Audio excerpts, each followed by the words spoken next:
Paz seja convosco, sejam bem-vindos a mais este vídeo, os vídeos de auxílio, a nossa Escola Bíblica Sabatina Monte das Oliveiras.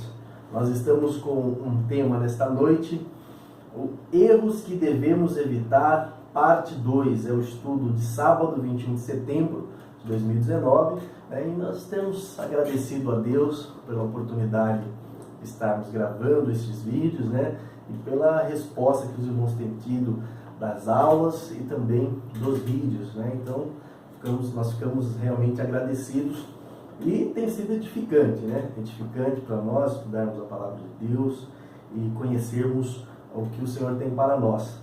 Nesta noite, nós temos o nosso cooperador Rodrigo aqui conosco, que vai nos mostrar toda a sua sabedoria, as suas boas palavras, para nos dar também a sua orientação. Está sempre aí conosco, mas hoje, graças a Deus, o Senhor tem preparado para ele estar aí conosco. Seja bem-vindo, paz seja contigo. Amém, paz contigo, irmão Maciel, paz seja convosco, todos que estão nos assistindo. E já vou avisando que eu não tenho muita sabedoria aqui, mas o Senhor é quem nos ensina, O Espírito Santo é quem nos leva para o caminho a qual nós devemos seguir. Estou muito feliz por estar aqui. Vamos estudar, vamos aprender mais da palavra de Deus com essa lição. Glória a Deus. E nessa semana nós temos a parte 2 do estudo Erros que devemos evitar, parte 2. Na verdade, é que nós acabamos assim fazendo a opção de não colocar os nomes, Mas aqui nós vamos colocar dispensacionalismo na parte 1 e amilenismo na parte 2, São nomes pouco didáticos, Então preferimos fazer desta forma, mas o segundo erro que nós devemos evitar é justamente a doutrina chamada amilenismo. O amilenismo, ele crê que não há uma necessidade do milênio. Então, a volta de Cristo para um amilenista, que compõe as igrejas históricas, presbiterianas, Então, são igrejas que têm o seu por fundamento o amilenismo. São igrejas que, no seu conjunto de doutrinas, vão argumentando de maneira a não ter uma necessidade do milênio. Então, para eles, a volta de Cristo é muito rápida, Até separei um trecho aqui, Alguns até acreditam que há alguns fatos prévios, Mas quando nós falamos fatos prévios, não é estabelecimento de chip, ou anticristo, ou bestas. Para isso, toda essa parte já se cumpriu, principalmente no primeiro e no primeiro e segundo século ali da igreja, O livro de Apocalipse, para eles, tem pouca coisa para o futuro, do ponto de vista de João, pouca coisa para o futuro, e a maior parte dos fatos do livro de Apocalipse ocorreram ali no contexto da igreja primitiva, no seu primeiro e segundo século, Então, na verdade, mas há algumas vertentes que ainda acreditam que há alguns fatos, que não nos cabe aqui comentar, para a segunda vinda, mas outros acreditam que a volta de Cristo se dará de uma maneira muito repentina, como realmente vai ser, mas nesse sentido que eles entendem, o amilenismo, Jesus volta, há a ressurreição conjunta dos salvos, para o tribunal de Cristo e estado eterno, e dos ímpios para condenação e destruição eterna. Então, praticamente é uma ressurreição, retorno visível, destruição da terra, destruição dos ímpios, e estado eterno. Tudo isso num piscar de olhos, é muito rápido a visão amilenista, é um esquema muito simples, de se colocar. O problema é justamente que a Bíblia não apoia esta simplificação, né, da volta de Cristo. As profecias e o correto entendimento bíblico não dão apoio a este entendimento, né? Sim. E uma dificuldade muito grande que eles vão ter nisso é a própria Bíblia, o Apocalipse 20. Como é que eles conseguem explicar que não vai ter milênio, sendo que lá fala realmente do período de 1000 anos, e começa a relatar ali aquele período? Como é que eles conseguem contornar isso para dizer que não vai existir, não vai acontecer esse período de 1000 anos? Sim. Na verdade, eu estava até pensando aqui, né?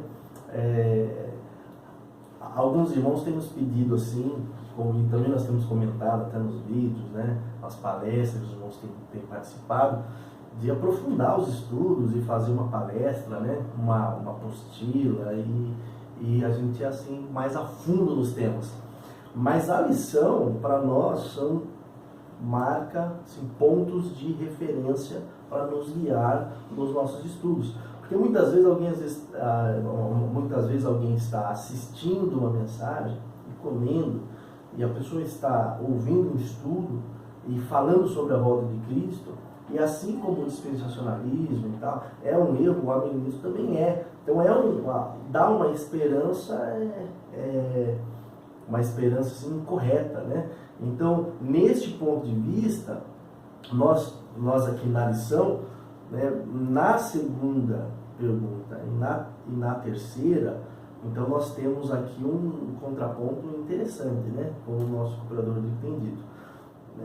Na segunda pergunta, a gente fala um pouco de como surgiu o amilenismo com Agostinho, que é uma coisa muito importante de se dizer, né, porque até antes de Agostinho não se tem registro de uma visão amilenista, né, o legado que os apóstolos deixaram, os chamados pais da igreja, que são ali os discípulos dos apóstolos, são todos crentes num legado, crendo que Cristo viria a estabelecer um período de paz e justiça, e chamavam isso de milênio, né? Então, agora a partir de Agostinho vai se desencadeando uma doutrina amilenista, toma conta da Igreja Católica, né? A Igreja Católica incorpora o amilenismo para ela, até porque para a Igreja Católica é muito conivente, ela estava no poder, né? Então ela se sentindo representante de Cristo, né? Ela governante do mundo ocidental da Terra, né? Ela ensinaram o amilenismo, para ela é muito interessante, né? Mas na terceira pergunta, nós já começamos aqui no contraponto, como o nosso operador disse. O Apocalipse 20 é o texto assim, que mais claramente fala do milênio, né? Entre a primeira e a segunda ressurreição há um espaço, né? Esse espaço se dá por 1000 anos e alguns fatos ocorrem nesse espaço, como por exemplo, né, aqui nós já temos até o registro aqui da prisão de Satanás, que é o que nós temos em Apocalipse no capítulo 20. Né? O que mais tem ali em Apocalipse 20, né, nos fala um pouco aí da prisão de Satanás e o que nós temos ali para o nosso conhecimento. É muito interessante a passagem onde fala da prisão de Satanás e a visão dos amilenistas. Os amilenistas dizem que a prisão de Satanás, na realidade, já ocorreu no momento que Jesus Cristo veio à Terra. Jesus Cristo veio e prendeu Satanás no sentido de Satanás não consegue mais impedir o avanço do Evangelho. Satanás não consegue impedir o avanço do Evangelho, como realmente aconteceu.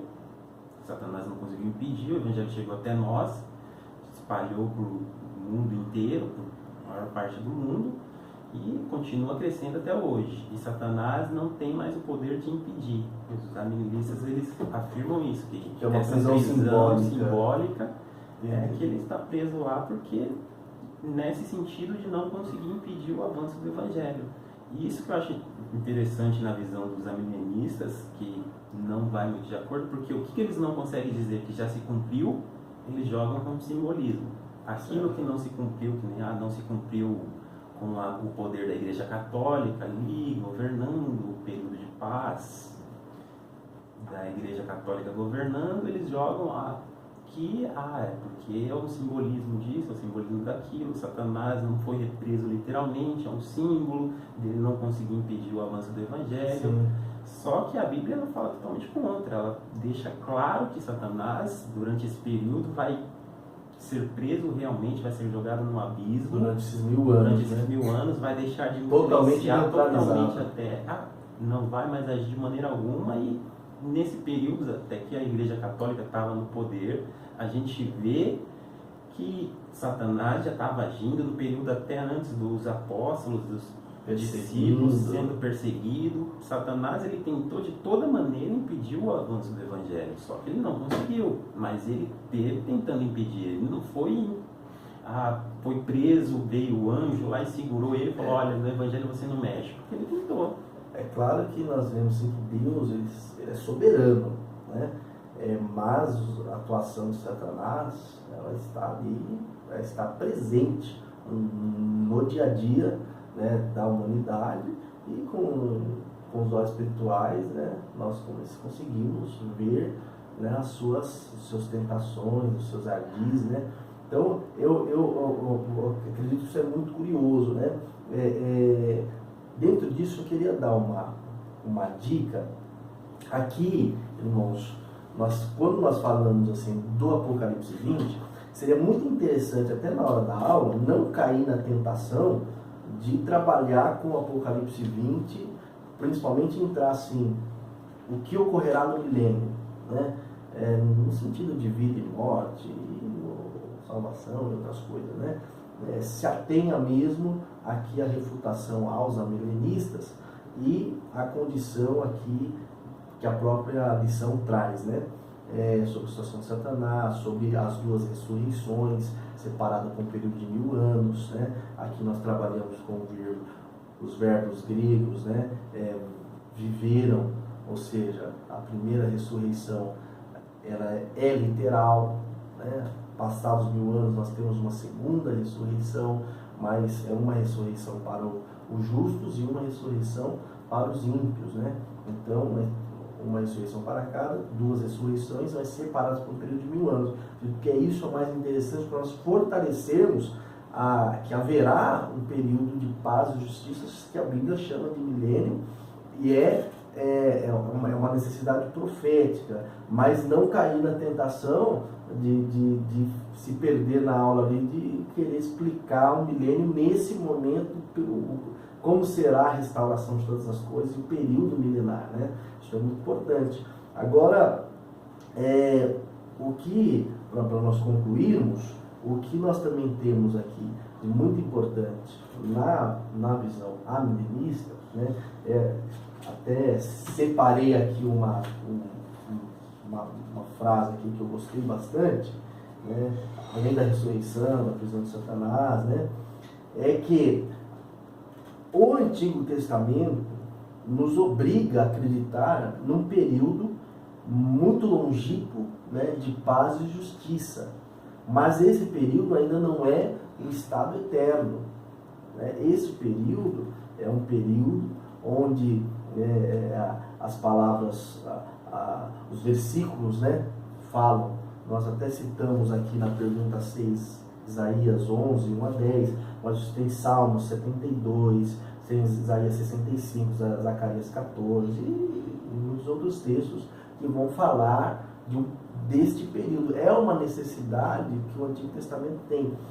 Na visão amilenista, ela trata esses textos do Antigo Testamento, né, do chamado Antigo Testamento, como simbólicos, como alusões do porvir, né? Muitas dessas alusões, elas para eles, né, se referem à primeira vinda de Cristo, ou seja, quando Cristo veio sua primeira vez, né, na primeira vinda e estabeleceu a igreja. Agora a igreja é o novo Israel. As profecias que falavam do Israel natural, elas se cumprem na igreja, e esses períodos de paz, de eternidade, eram todos vislumbres, poesias. Aí não é mais profecias, são poesias retratando como será o céu. Então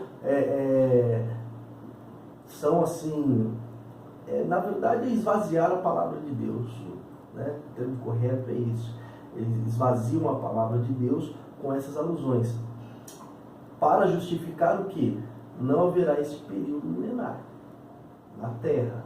Esse período milenar é uma alusão do que encontrará no céu. Então, ou seja, alguns irmãos, nós temos visto, né, alguma dificuldade pensando que haverá período no céu, mas quando nós vamos mergulhando na palavra de Deus, para justificar esse período no céu, precisa fazer várias manobras bíblicas, né?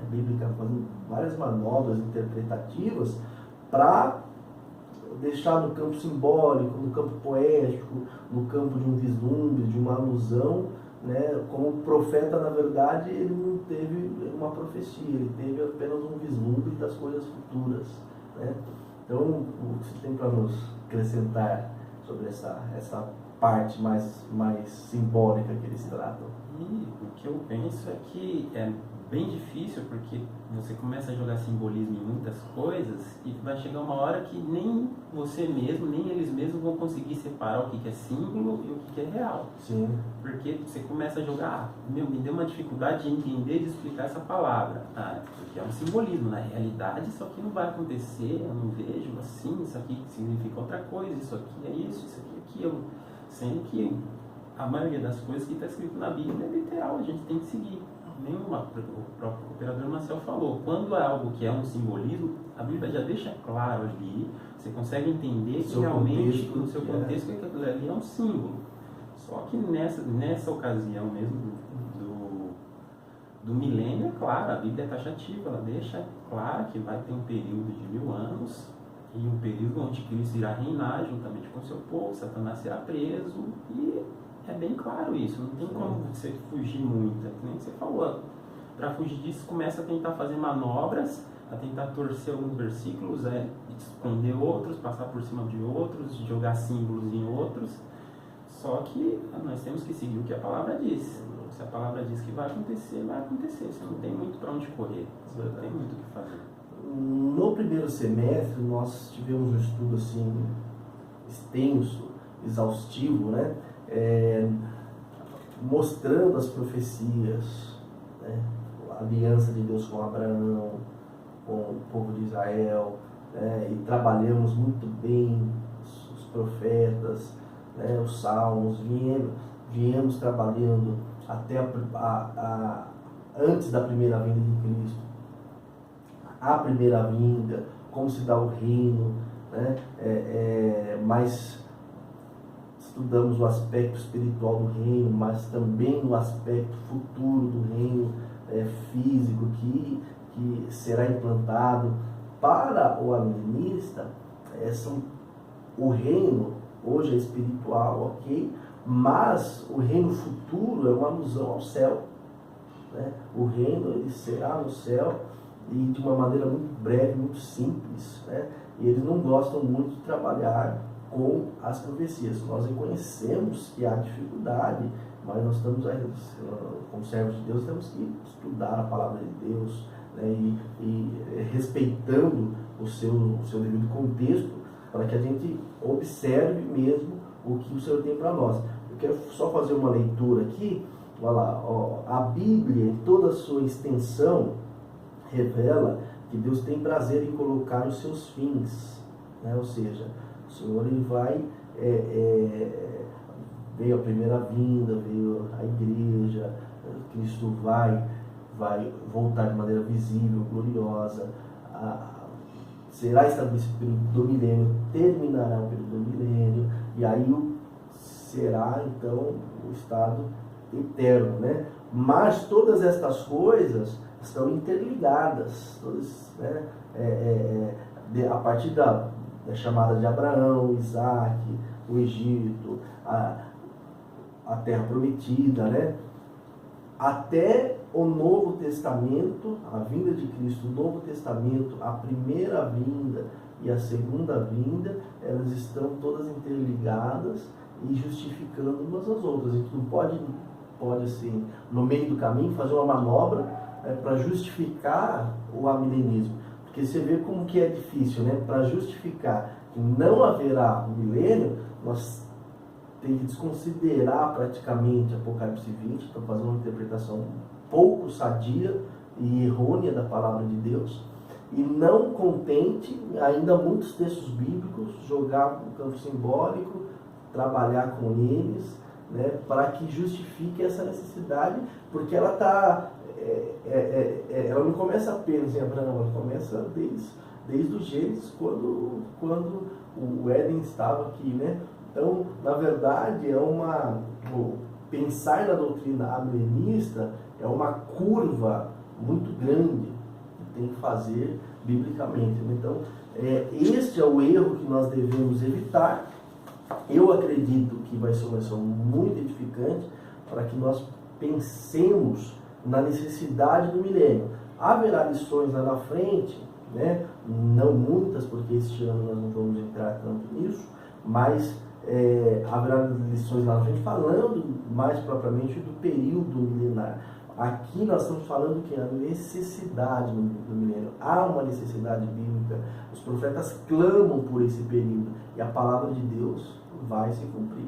Glória a Deus por isso. Né? Não sei, mais alguma consideração? Acho que fica bem claro que realmente vai ter esse período e é isso que a gente tem que nos atentar. Fugir dessas doutrinas que tentam curvar a Bíblia, curvar a palavra para o seu lado.